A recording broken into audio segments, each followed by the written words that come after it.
Welcome, everyone. Welcome to another episode of Lakers Vent or Vent Lakers, whatever you want to call it. It's actually not about venting, but more about just talking about more trade deadline. So this is going to be more of a trade episode. Again, your I'm your host Tony Vega. That's my handle right there. And again, if you like this platform, if you like Hoop Spaces, please subscribe. If you want to see more content, Laker content, I do have a YouTube channel. It's ABS Podcast. That will be slowly but surely working. It's a little in a hiatus, but we're going through trying to knock the cobwebs. But today it's not going to be a solo episode. It's going to be a kind of like I got a partner in crime. We're gonna discuss some of the cap situations, some of the trade situations. We're both avid fans of the Lakers, so it's gonna be a good episode. I hope you all like it. With me now, it's Rahul, man. It's Hey, been a Tony. minute. How's it going, man? I'm doing good, man. Can't complain. Thank you so much for having me on. Thank you, Hoop Spaces, for letting us do this video. We just wanted to chat with everybody, talk about some Lakers, and see what we can talk about today. Yeah, exactly. Like here's the thing. The Lakers already made a trade. They were actually the first ones to make or execute a excuse me and sorry. They were the first one to execute a trade. Basically the trade involved Rui for Nunn. If you like to break it down for a second while I put Yeah, this yeah, no problem. I think it was a fantastic trade for the Lakers. What it ended up happening is the Lakers traded Kendrick Nunn, 3 second-round picks. 2 of those second-round picks were actually acquired by the Lakers in the original Russell Westbrook trade, if you remember.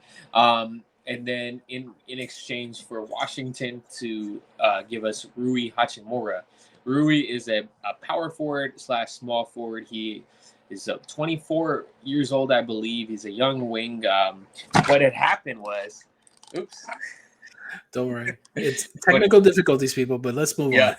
What had happened? So what had happened with the Rui Hachimura trade is that the Washington Wizards needed to clear some logjam at their forward position. They did not have that many guards, so they did need some guard depth. Kendrick Nunn was barely playing for the Lakers. He was playing, but more in I would say garbage time minutes and more in games that, everybody else was hurt. So what had happened was I think that trade just manifested for both teams. It made sense that they were not going to pay Rui Hachimura, so they ended up getting some second-round picks. Might as well get something. ESPN ranked this trade as a C for the Lakers. I personally think it's almost a A. They needed a wing badly. They needed somebody who can do the dirty work next to LeBron and AD to make it easier for them. And I think Rui is that guy. Plus, he's young. He's easily affordable. They have his bird rights now, so what that means is they can go over the cap to sign him, and I think he can be a Laker for a long time. Yeah, no, I totally agree. I mean, when I saw that ranking, I'm like, but for what exactly? Because if I'm not mistaken, those two second round picks were actually provided from the Westbrook trade. So Right. So it's kind of like, if anything, if you really want to dissect this, it's kind of like we got Westbrook and Rui. Yep. Like that's all it is. Like we technically, because we're giving back, and also I think the 2029 is a pick swap, if I'm not mistaken. I would have to double check, but double I think check. Yeah, again, swap. we're hey, if I'm wrong, leave a comment. Let's see. Yep. That's probably the best avenue. All right. So now that that's done, that actually effectively renders 2023 cap space kind of like this team is no longer operating as a cap space team. This goes into possibly. So I wanted to share some info I have. Before this trade, the Lakers had about $33 million in cap space to spend this summer. Assuming they went that route. Now with Rui Hachimura's cap hold, what essentially can happen is on the first day of free agency, you can kind of agree to a contract. I think you'll get about mid-level exception type money, maybe 3-4 years on that. So Lakers probably end up with about 20-21 million. That's not enough to go get a really good player to help you in the future, and you'll have to lose a lot of players to kind of make that happen anyways. Yep. I think it's more advantageous for the Lakers now to maybe do some more moves before the deadline to carry more salary going into next year. And if they can save, some of the picks, that would be even better, because then you would trade that salary that you get right now at the deadline plus those picks for somebody else in the summer. That would be my go-to route, unless you can find like my personal preference have been, getting Gary Trent Jr., getting some of those guys from Toronto. But, I would love OG Anunoby, but I think he's going to go for like 3-4 picks. Yeah, Lakers can't afford that. he's gonna. So yeah, and that's the great segue to what's best for the Lakers, because as of recording, this is being recorded February 1st. I don't know when this video drops, but February 9th, 3 p.m. Eastern is the trade deadline, if I'm not mistaken. So if that's the case, we have effectively 8 days to see what's the best trade or what's best for the Lakers, because I've heard in Twitterland, I've heard in many aspects, just keep it as is. Russ is cooking off the bench. That's a subjective and touchy subject for a lot of Laker fans, but we'll leave it there. It's working. At least it's working better than last season to a certain degree. So props and hats off to Darvin Ham. Now the thing is it enough? Right now they're around, as the recording of the space, around 13th in the league. In the West. So they're, I think, 4 games behind 500. So to a certain extent, 4 games under 500. So to a certain extent, now we have to pivot to see what's best for them now, Right. And like they've said, to the future. And you said OG, is that in the realm of possibility though? No, not necessarily. No, I think they'll get outbid by another team. Maybe the Knicks. I would keep an eye on the Knicks to watch for. They have a lot of picks to deal and get OG. Right now, with the Lakers sitting 24-28, they're 13th in the West. It looks like if they can figure out some ways, but they're about 3 games back from the 5 seed. So exactly, that's how compact the West is. That's why we're still talking about trades, because if they can make that little more, like that push, they can solidify a playoff position, not necessarily a play-in. So they're in a position where if they can still improve upon the roster, it makes most sense for this season. Right. And just seeing that they're only 3 games back, it kind of stings, knowing that there was about 5 to 7 games on the Lakers schedule that they literally had won up until the 5-minute mark of the fourth quarter and just couldn't close the game out.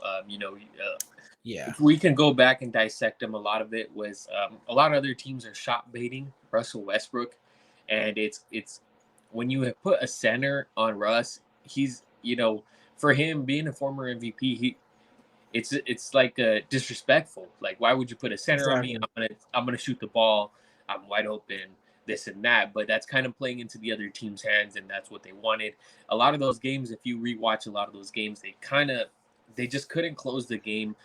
We couldn't figure out a good lineup to end the game. And mind you, a lot of those games they were up, and you add 5 or 7 wins, they're a top 3-4 team in the West. With all the injuries as currently constructed, and just that kind of, I know that hurts the Lakers. And I would say, Darvin Ham's been doing a really good job. He's done really good with Russell Westbrook coming off the bench. Russ has not been a negative what people thought he was going to be this summer. Just, I know there was people saying, hey, just get rid of him. I don't care what the cost is. I don't care what we get back. That's not really the case now. If you do trade Russ, you want to make sure you get a playmaker in return, at least somebody who can kind of feed the bigs a little bit. But I know going towards playoff time, it is going to be difficult if the Lakers still have Russ, because of the fact how teams will play him down the stretch. And that's something they got to figure out with the coaching staff. Maybe Russ got to be on a like a mindset of just drive it and try to dunk on that center, figure something out. And instead of just taking jump shots with 20 seconds left on the shot clock, I know that hurts. But again, Russ hasn't been bad. Russ hasn't been awful. Russ has been actually really good and really good reason for the Lakers. They just have to figure out that closing lineup. If they can figure out that That's closing true. lineup, it would be a lot better. And 3 games back is not that much. Like if I am the Nuggets or the Kings or somebody, like I would hate to face the Lakers in the first round. Yeah, That would be. I worked all season to get the 1 seed. Now I got to play a healthy LeBron and AD. That will not be fun. So I know that has to loom large in Rob Pelinka's mind. There are deals out there to be gotten right now. The market is kind of, what would you say? It's like a seller's market, right? Where it people are is. asking It a is a ton. seller's market. Yeah, no, it's definitely a seller's market. I mean, it's the second year in a row where we execute a trade. I mean, we're not the first trade because Boston did something with Spurs, kind of to alleviate kind of the Right. cap space or roster. So they're the first, but technically, player to player, rotational players, we are actually the first Right. to make a trade. So my only concern, honestly, it's not necessarily that the trade market is all sellers. It's like the future. So some of the criticism I think from this front office and from a lot of fans out there is we have no future. We have uh we have no avenue to improve. We have no picks. We have no this, that. And the Lakers are not going to make a move in the trade deadline. And I am on the camp that they should make a trade. And we've discussed this in length before. We've discussed this in kind of like in a lot of iterations. What's best for the Lakers now that Rui has this cap hold? The West is compact. There's still a chance. It's not like they're 10 games below, like off the play-in. It's like they're right there. So why not package a deal and get a a player? And right now, we did that once. We both know that seems like it's not enough. What's your thinking? Do you think Gary Trent Jr. is a possibility, or do you think we go buyout and wait for Terrence Ross to hit the buyout market and hope that he selects the Lakers, who are 13th? Yeah. So I it's kind of you understand where it's kind of like it's an yeah. interesting mix where the Lakers go from here. So Yeah, I would say there's a few things I would do if I was controlling the team. I would kind of see what you could get for Gary Trent Jr. If it's not a lot, then go after him, and then see what you can get at the deadline with the Russ and maybe one pick saved, or even if you can save both picks from the Gary Trent Jr., that would be amazing. But let's say if you save one pick, I think Charlotte would be a destination because they have long-term money. Terry Rozier, Gordon Hayward, not the flashiest of names, but Kelly Oubre, Plumlee, some variation of those guys are on the move. The Hornets do want to tank, and I don't think it shouldn't cost over a first round pick to get a variation of those guys. I had read a report that saying that they were willing to pay a team to go get Hayward off their hands. So there's a way you can do it. It's going to take if it goes down that route, it would be a roster kind of like what happened to LeBron in 2018. They were not sitting that great. They were still a playoff team, but what they had was a bunch of role players, and when they got all those role players, everything just clicked. And I think that's the route the Lakers need to go. If you can't go that route, then you got to try your best to make it to the play-in and see if you can win some games. And then this summer you'll have 3 first-round picks. The pick in 2023 is actually a swap by the Pelicans. So the which is Pelicans looking pretty good. It's looking right pretty good right about now. 14th Again, overall pick. Yep. yeah, it's So Pelicans has dropped from where they were before, which is that first in the West, which was kind of like they weren't first. I think they were first for a second, and then they kind of were hovering top 3. So they've dropped to earth like a stone. Yeah. It's pretty right now interesting. it's only 2 games separating the Lakers and the Pelicans, and I think they play 2 or 3 times more. Those games are going to be so crucial for that pick swap, so crucial for playoff seeding. I believe that the Lakers have a chance to up the Blazers and the Thunder. Maybe the Jazz slip, and then maybe that's your 10 teams that make the play-in Yeah. and playoffs. I'm it's going to take some good efforts by LeBron and AD. I think they have it in them, and I think they'll be scary if it comes to playoffs. But I definitely think that they have to do a move, if not two, to really make this roster dynamic. Because if you think about it, Tony, it's 30 games left in the season. You have to go um, 18-12 to get to 500, if I'm not mistaken. So you would want to Yeah. go 20-10. You would want to finish 20-10, and they have not won at a 20-10 pace since 2021 before LeBron got hurt in that Atlanta game with Solomon Hill jumping on his ankle. They have not been winning at that type of pace since it's been a long time. It's been a minute. It's been a minute. I remember that vividly. Like they haven't operated under that, and that has to do a lot with the continuity. That's have to do a lot with the health, with the injuries. Like it's kind of like it's a revolving door. If we get AD back, we lose Austin. If we gain Austin, we lose Lonnie. It's kind of like this thing of back and forth where we haven't had a good set rotation. I do believe that a healthy Lakers can make noise. They have the tools, and AD is key. If he's working through that leg, that foot, and it's working well, it's healing well, it's everything's operating well. Like the pain management is within tolerances. Then hey, they can make noise and going and since we don't want to go so in deep into this, but I did wanted to say let's assume Russ stays because we made the comparison that Russ for Charlotte, and I think that's a package that would involve some playmaking back. So that would be Terry, Hayward, and we probably have to add some vet men in order to make the money work or something of the sorts. But assuming Russ stays, I would package what's the plan B? Yeah, Beverly, Damian Jones, somebody else, maybe one first-round pick, and you go all in on Gary Trent Jr.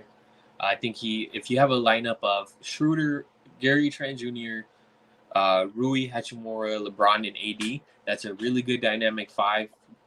Gary Trent can be your shooter. He's a great defender as well. People don't give him that much credit, and he's actually pretty sized. He's 6'5". He can defend threes as well. I think that would be my first option if you have to keep Russ, and then you run a bench unit with Russ, Reeves, Lonnie, Troy, whoever stays in that trade, obviously, and Wenyen, Thomas Bryant. You even have Max Christie, who we can go on and on and talk about Max Christie because that guy. Now we have a good problem. Now we have a lot of wing. Well, not a lot of wings, but now we're not 6'1" guard heavy anymore. Like it gets very interesting, and yeah, I see. Here's how I would operate though. If I'm the Lakers, and this is just my point of view, and you tell me if I'm wrong. If you don't plan to re-sign a certain player next summer, like you see, like, hey, this guy, it's just we're not gonna be able to re-sign him. Right. His production is very duplicable. Like we have that production in the roster now, or we can get that production from a player that we can resign in the summer. So let's AKA Lonnie Walker. So Lonnie Walker, we would have an ability to sign him, but there is always a risk that he just follows the money. And same and Patrick Beverly, I'm not sure what his situation is, but I assume to a certain degree, like they're not going to pay him $13 million next season. Of course not. So he's probably out the window as well. So unless he wants to vet men, but to a certain extent, those two are probably on the top of the list of movable contracts, and their salaries are they're kind of nice. A combination around 13 and 6, that's around 19 mil. That's you can get something of value for that, and you can have something with bird rights. And Gary Trent Jr. is one. Bojan is another. Do you believe Bojan is someone that fits this, or is it, or he's just too? And I know for a fact he's been on the Lakers' radar for a long time. Just hearing it through people, I know he is on the radar. But the thing is, they want a unprotected first round pick, and Yeah, I kind of that's going to be hard to give. But I kind of thought something like, giving up an unprotected pick for a guy 33, 34, right? It's going to be it's a 34, hard pill to 35 swallow. here. Um, what if the Lakers did like a package of Russ and then one unprotected pick, but then they got Boyan, Alec Burks, and Nerlens Noel back? Some variation of all three of those guys, I think they would fit perfectly. Um, you got two shooters right there in Alec Burks and Boyan, and then you got a big that can be just a defensive big, 10 minutes a night type of guy. And Noel, that could be like an interesting last minute type of deadline move because I believe the Lakers will be talking to the Pistons, and if nobody else offers an unprotected first, maybe the Lakers can swoop in and say, "Hey, we'll give you an unprotected first, but we'll do it like this instead of just going on Yeah, give us 2, 3 guys that can help us." And then I did want to talk about the Lonnie situation because he sure. can leave the Lakers in free agency. A lot of people are comparing it to a situation like Malik Monk. I personally think it's different because Monk was on a veteran minimum, so you couldn't really offer him much more. Right now, Lonnie is making 6.5 million with a non-bird right raise. You can actually give him 7.7 per year starting. And if you look at what Malik Monk got this summer, he got a 2-year, 18 million, right? We can offer Lonnie Walker 2 years, 16 million. Very close contract. Second year can be a player option, and he's young enough to fit with Reeves, Christie, Rui, and that core. Troy Brown, the younger guys. I wouldn't count that out. So I would be. I'm not saying don't trade Lonnie at all costs, but I'm just saying Yeah, be wary of the fact that, hey, what are you getting in return? Because there is a possibility you can work a deal with him to keep him.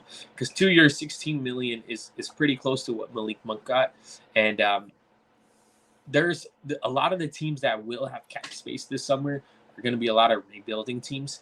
So, yeah, in my opinion, the Spurs are a rebuilding team, right?